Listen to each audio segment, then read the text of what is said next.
नमस्कार। शाम के 7 बज चुके हैं। आप सभी का स्वागत है। मैं हूं ब्रह्मानंद तिवारी और आप देख रहे हैं भारत के कोने कोने से। अफगानिस्तान से अमेरिकी सेना की वापसी और फिर अफगानिस्तान पर तालिबानी कट्टरपंथियों को नियंत्रण से पूरे अफगानिस्तान में अफरा तफरी का माहौल बन गया है। राजधानी काबुल पर तालिबान के कब्जे के साथ ही पूरे अफगानिस्तान की सत्ता पर तालिबान का नियंत्रण पक्का हो चुका है। अफगान राष्ट्रपति अशरफ गनी और उनके प्रशासन के बड़े नेता, उच्च अधिकारी देश छोड़कर जा चुके हैं। इसी के साथ दुनिया तालिबान के 20 वर्ष के बर्बर शासन को याद करके सेफ अफगानिस्तान के नारे दे रही है। पूरी दुनिया मौन तमाशा देखती रही और अफगानिस्तान पर क्रूर कट्टरपंथी तालिबानियों ने कब्जा कर लिया।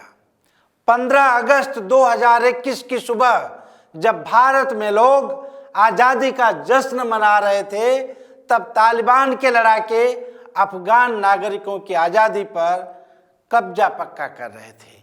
पिछले 3 महीनों से जारी लड़ाई में कांधार, हेरात, कंडूज, जलालाबाद, बल्क समेत अफगानिस्तान के बाकी हिस्से एक एक करके तालिबान के कब्जे में आते चले जा रहे थे। लेकिन अफगानिस्तान की राजधानी काबुल में इतना जल्दी हलचल मचने वाली है, इसका अंदाजा शायद ही कभी किसी ने लगाया होगा।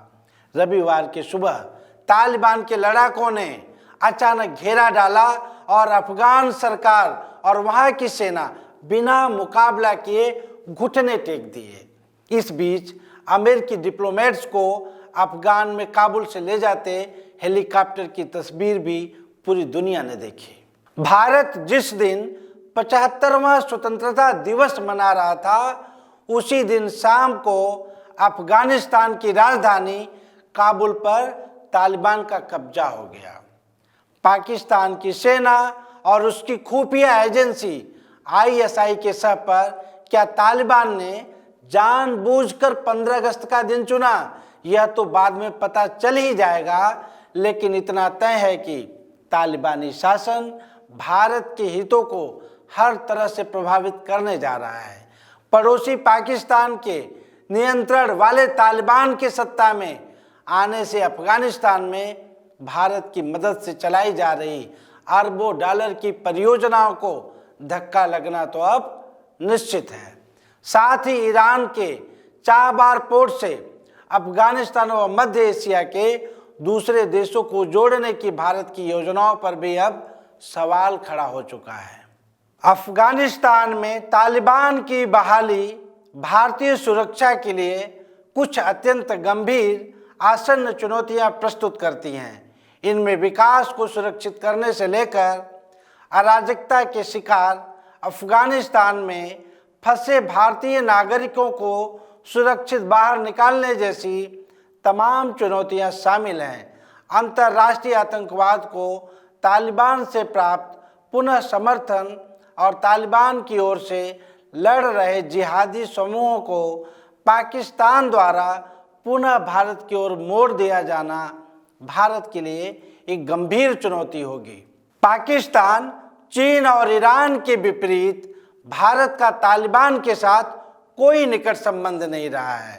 भारत के पास ऐसा कोई सुरक्षा उत्तरदायित्व नहीं है और न ही वह मध्य एशिया तक कोई सीधी पहुंच रखता है।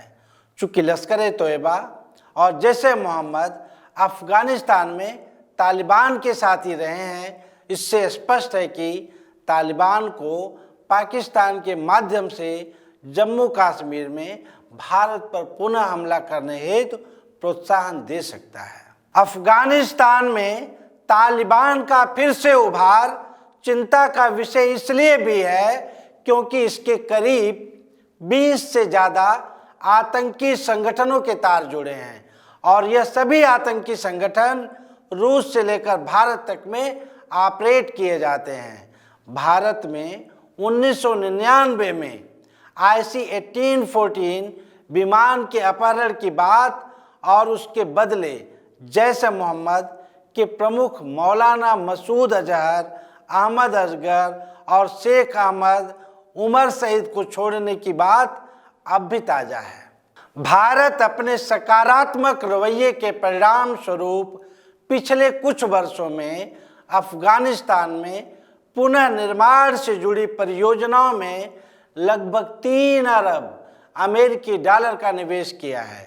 संसद से लेकर सड़क और बांध बनाने तक कई परियोजनाओं में सैकड़ों भारतीय काम कर रहे थे, लेकिन कट्टरपंथी तालिबानी क्या भारत के इस दोस्ताना रवैये को कभी समझेंगे? यह भविष्य में देखना होगा। इस एपिसोड से संबंधित कोई भी प्रश्न अथवा सुझाव हो तो आप हमें कमेंट कर सकते हैं या आप हमें ईमेल भी कर सकते हैं। धन्यवाद।